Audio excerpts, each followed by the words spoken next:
This episode is brought to you by Shopify. Do you have a point of sale system you can trust, or is it a real POS? You need Shopify for retail. From accepting payments to managing inventory, Shopify POS has everything you need to sell in person. Go to shopify.com/system, all lowercase, to take your retail business to the next level today. That's shopify.com/system. Hello, thank you so much for being a part of Raising Me. This week and every week, we take everyday challenges that we face as parents to the experts for honest conversations and advice. I'm Adrienne Stein. I'm a mom of 3 and a longtime journalist. This really is not like a social media feed kind of place. We are admitting we don't have it figured out and we could use some help. I will admit this is a topic I feel self-conscious about, and it's teaching our kids about money. I'm hardly a financial expert, not even by a long shot. I think I'm doing okay, with the basics like a lot of us are, but I do feel anxious that I'm probably messing it up when it comes to the lessons that I should or shouldn't be teaching my kids about money. But thankfully, there are all kinds of people who can help us out with that, and we have one of them with us today. This is Financial Literacy Month, by the way, so we are again shining a light on money lessons for the kids. And if you did miss last week's episode, check it out because it's everything you could possibly want to know about allowance. So now we're focused on what are the lessons that we should be teaching our kids about money? When should we be teaching those lessons and how? Really just to set them up for the greatest success. Mary Dyer is back with us. She is the Financial Education Program Manager at the Finance Authority of Maine. She's also a mom who has been through this with her own kids. And look, no worries here if you think you're too late or even too early to have these conversations, or you just are completely unsure what to do or say. It is easier, as I found out talking with Mary, than you might think. Mary, teaching kids about money can be really challenging for parents. So we're so glad to have you here with us. Let's start with why it is so important to be teaching our kids about money. It's important because, of course, as adults, we are making financial decisions on a daily, sometimes hourly basis.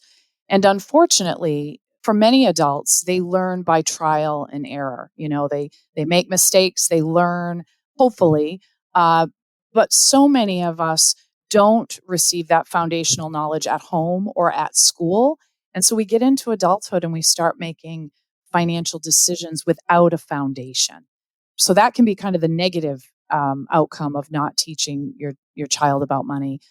The sooner that you can begin to have money conversations and provide financial lessons, the better prepared your child will be once they enter adulthood and they're making those big financial decisions, whether it's how to pay for college, buying a first car, renting an apartment. The more that we can provide them with that foundational knowledge, the better off they'll be into adulthood making those decisions. It all makes sense. It is sometimes, if not a lot of times, easier said than done. I mean, most of us are not working at FAME or in another financial institution. So if you're coming at it from a place where this is not your profession, how do you know that you are saying and doing the correct thing? Well, first of all, I think it's really important to take the pressure off parents and caregivers and know that even experts are not addressing everything at the right time. We are all busy as parents. There's not enough time in the day on most days to deal with some of the basic demands of, running a household and taking care of our kids. And so I just want to release some of that pressure of I've got to teach them all about money at this stage, at this time, and I've got to be an expert because, every little bit is going to help. Simply having conversations about money without offering specific lessons, that is going to leave a big impression for your child as they get into, adolescence and adulthood. However, as you said, many of us as parents, we don't feel confident. We don't feel like we have the knowledge. We don't know where to begin. And again, just not enough time in the day. So I encourage families to start small.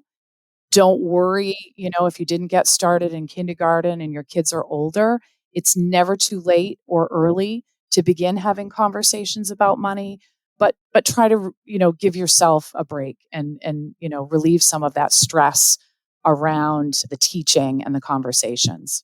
So, what does starting small look like? Of course, that is age dependent because starting small with a 5-year-old is much different than starting small with a 10-year-old or a 14-year-old.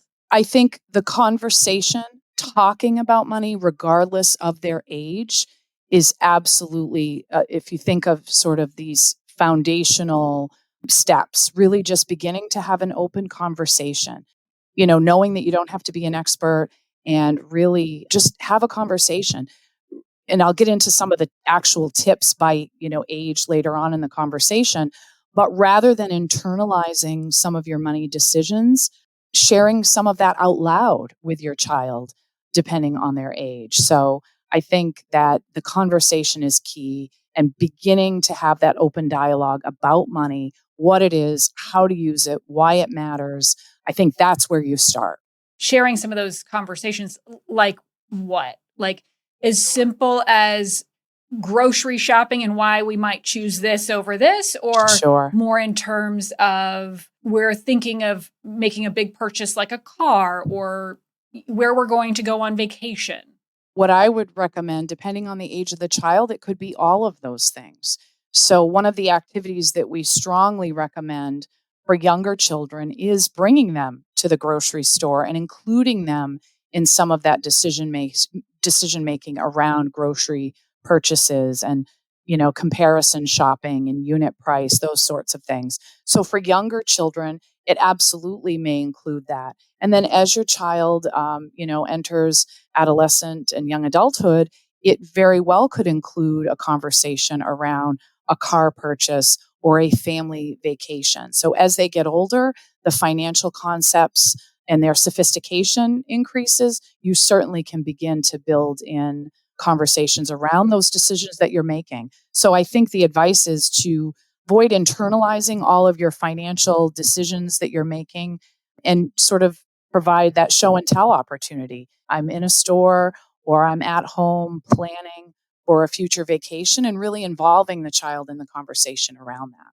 So we know we should start having or talking about money with our kids young, like not make it a taboo subject, which is easier said than done, especially if you grew up in a house where you didn't really talk about it. But the conversations do look different, as you alluded to. In the beginning, when you're just setting the foundation, how do you talk to a preschooler about money? And then, then I would say, what does it look like for a elementary middle schooler? And then obviously it would look much different for a high schooler who's getting ready to go off into the world and, learn and I'm sure make some mistakes. So one of the resources that I really love, and we'll be sure to include them in the notes for this and the resources of this episode, the Consumer Financial Protection Bureau has put together a series of building blocks, financial building blocks for children and young adults. And it essentially provides a framework of what you should be talking with your child about and what you should be teaching them and sort of the milestones at various ages. And so I think it's a really good tool to help sort of organize the what to teach and when, conversation. So there's kind of three key buckets in terms of this framework. And the first one is executive functioning. And these are really the good news is for young children, these are things that you're doing all the time. And they don't necessarily relate specifically to money, but they help to build future money skills.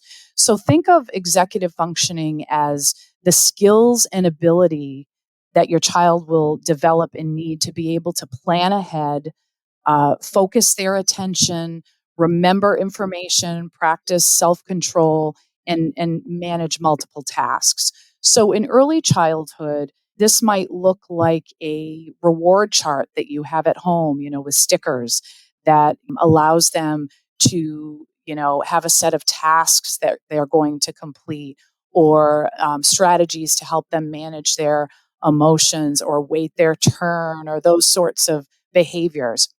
And so think of that, that's executive functioning. When they get into adolescence, those executive functioning skills are more sophisticated. They're planning long term, they're setting future goals, and they're, really thinking about the future. So that's kind of that first building block. The second one this is more tied to the financial piece of it, and it's the rules of thumb.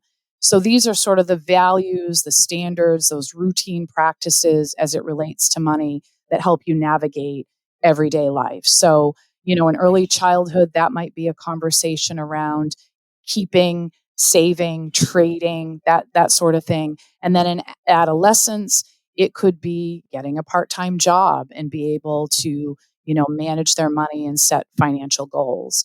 And then the last building block is sort of that knowledge and decision-making skills, the skills needed to help them understand the financial world. As a young child, you'll see that play out in sort of early counting and money sorting skills, understanding sort of the basics of money. And then in adolescence, it might be talking with them and helping them understand where to turn for trusted advice and resources when they're making financial decisions.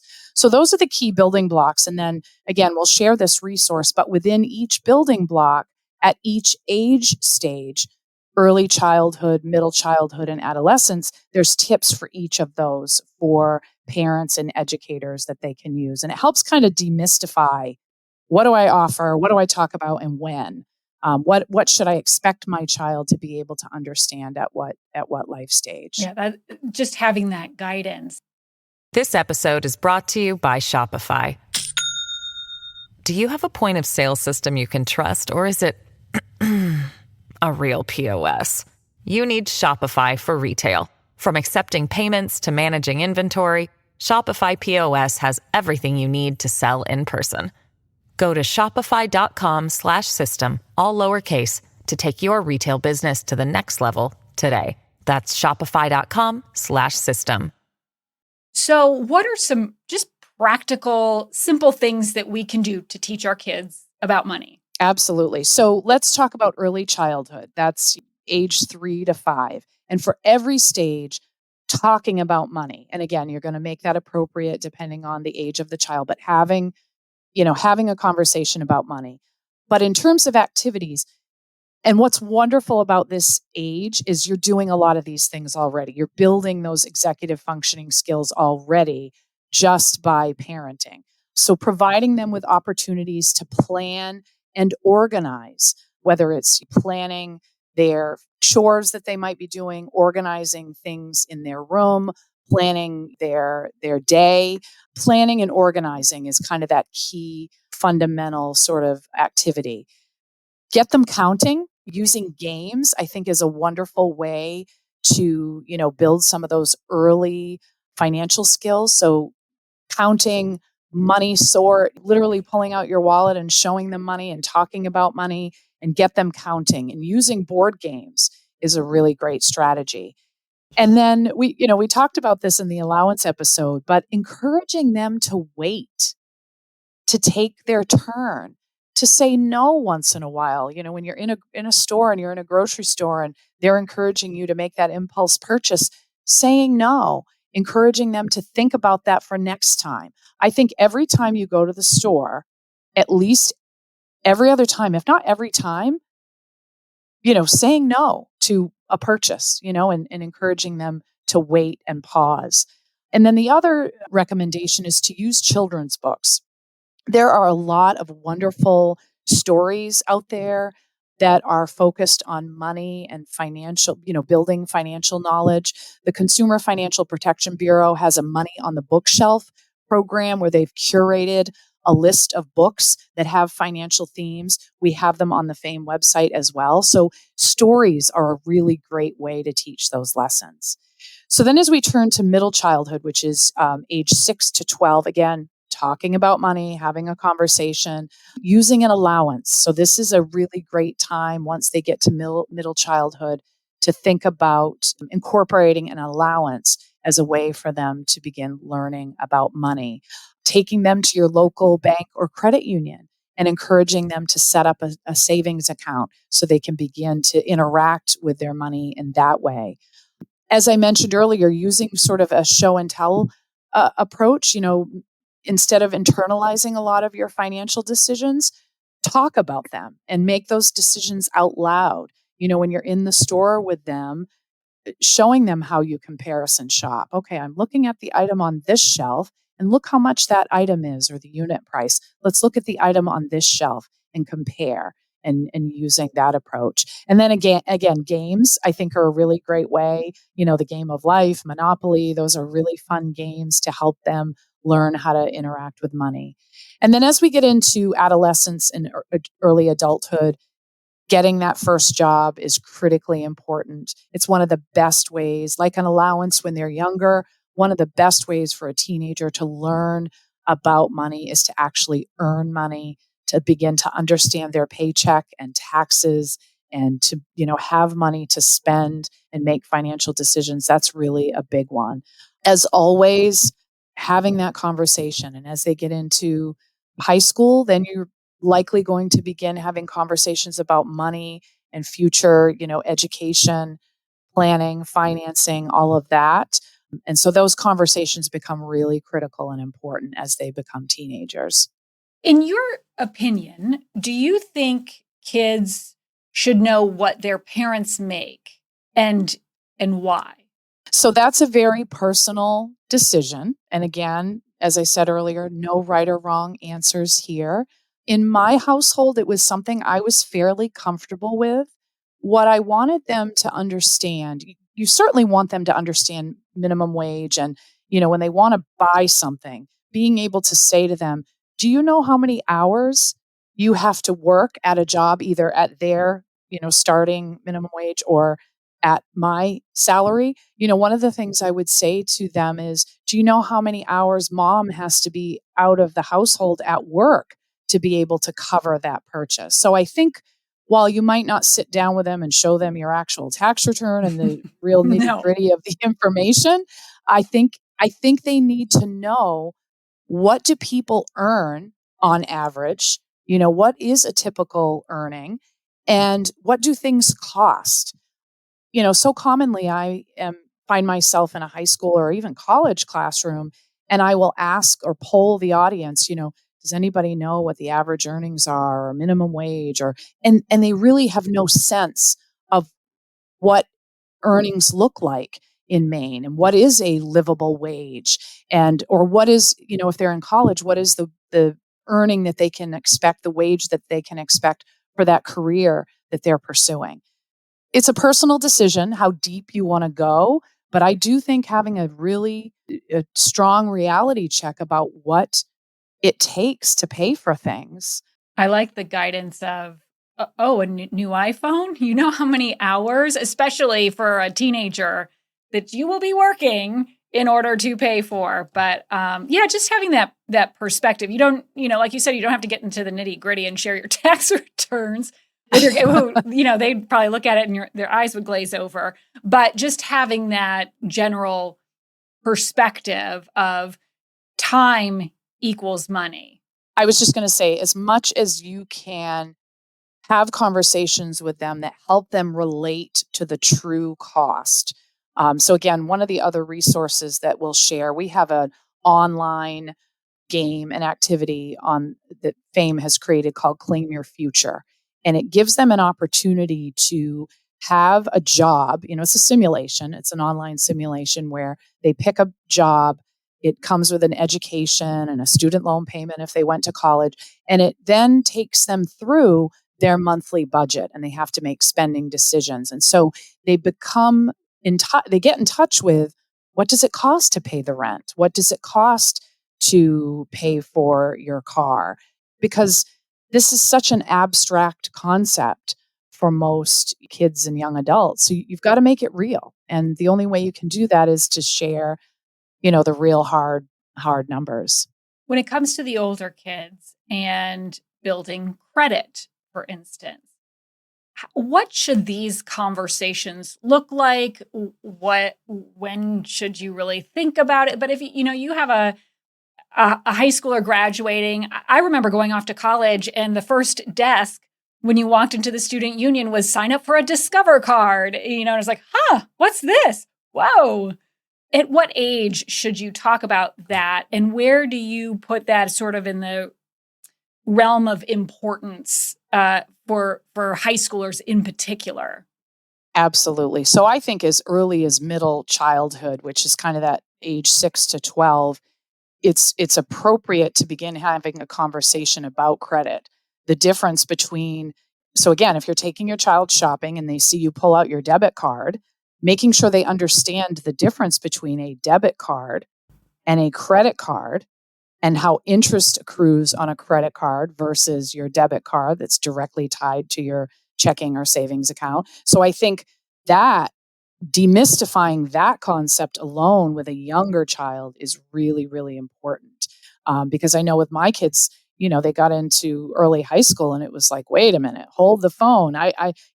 Debit card, credit card. I always thought you just pulled out this magical piece of plastic and didn't really know where it came from. Wouldn't that be nice, though? Wouldn't that be nice? Yeah. So I think that, with older children, teenagers, then you begin to have a deeper conversation about credit and how your credit score and how credit impacts financial freedom, decisions, all of that. So, as you're having a conversation about perhaps buying their first car, interest rates, how your credit score impacts that, gets more sophisticated as they get older. But I think that debit credit card conversation, and like I said, demystifying that whole concept really early on is important, because I think a lot of young kids and teenagers misunderstand how those tools are used. And get into trouble with it too. And so from a parent's perspective, where do you swoop in and help out? Or sometimes when you fail is when you learn the best lessons. Often when you fail is when you learn the best lessons. Yeah. We talked about this in a previous episode. It's really important to give them an opportunity to interact with money. So if you have a teenager, one of the best ways for them to learn about how to manage their money is to get a job, for them to begin to really formalize their understanding about taxes and their paycheck and earning and spending and saving. They have to have money to actually do it with. So that's an absolute, critical strategy for a young adult. From there, letting them make some mistakes while it's safe, letting them make that purchase. My son recently purchased a vinyl album for a ridiculous amount of money that I don't even want to admit that he spent. But was it rare vintage. And he had to have it? It was so amazing. Absolutely. And you know what? He scratched it like the first play, it was still in the plastic. So he's really regretful. But he experienced that. He has a part-time job. It was his money. It was his purchase. And having, buyer's remorse is important for them to experience now while it's still safe. And they're not going to get themselves into a heap of financial trouble. When it comes to a teen's first job, or maybe it's allowance for younger kids, how much should be in the spend category freely and how much should be in this is my savings? And then how long should they save? Is it saving up for something for 6 months, or this is savings like you don't touch it? So that's really part of the conversation that you should have with them up front. A lot of parents will use sort of the save, spend, give approach, short-term savings, even long-term savings if there's a bigger goal. So that's really a conversation I think there's no specific right or wrong answer there, but really making sure that there's an expectation set that they will have money set aside for spending, savings, giving, and then other, future financial goals. So I think what's more important is the conversation about how to categorize the money that you earn, not so much the exact amount, because depending on what they earn, not all teenagers can work 20 hours or more a week. There's a lot of activities, a lot of things going on. They may be volunteering and playing sports and all kinds of other things going on. So if they're only working 5 or 10 hours a week, whether it's babysitting or other, earnings, what's more important is the categorized save, spend, give or other priorities and goals, not so much the exact amount. If you had one piece of advice for parents when it comes to teaching our kids about money, what would that be? Where there was one takeaway today. One takeaway, it's to begin the conversation. So to talk about money as early and as often as possible, regardless of the age that they are at, to really begin to have the conversation and know that you don't have to be an expert, don't have to be perfect at your own finances and financial decision making, but to just begin to have a dialogue in the household. I think that's the most important advice that I can give is to begin to have that conversation. Even if we feel like we're bumbling our ways through it, it's still just important to have that conversation. Exactly. Mary, thank you so much for joining us. I do want to mention those resources that Mary was talking about will be on our website. That is wgme.com/raisingme. Mary, thank you so much. Thank you so much for having me. I really appreciate the time. Same. All right, can we just focus on the takeaway that we do not have to be experts here? I mean, the things that Mary talked about are things we can all do, whether we feel financially savvy or not. The key, I think, is just starting small. It doesn't have to be some big series of serious conversations. I know in my house, I could see the eye rolls from the kids now. It's just starting with saying the simple financial decisions that we make every day. Say them out loud. I'm buying this instead of that. You can see you get more per ounce, for example, right? I mean, that feels way more manageable than let's strategize about your financial life path. As Mary was saying, money it can feel and be so abstract. So the more we make it feel real, the better. Now, I haven't done this, but as we were having the conversation, what came to my mind is I should show our teenager our mortgage statement. I think her jaw would drop. But isn't that the whole point, essentially, is that you're making it real? In the end, it's building a foundation. It's piece by piece. It doesn't have to be perfect, but we've got to start laying the groundwork, starting somewhere, helping our kids just to understand how it all works. And hopefully, we're going to help them avoid some of the trial and errors that we may have made. Thank you so much for listening to Raising Me. I'm Adrienne Stein. This episode is edited by Megan Littlefield and produced with Nate Eldridge. Please let us know if there's a topic you'd like us to cover. Email raisingme@wgme.com. Of course, please give us a follow too wherever you get your podcasts. We really appreciate that. And wherever you are, I hope you learned something new and get to take a little time for you.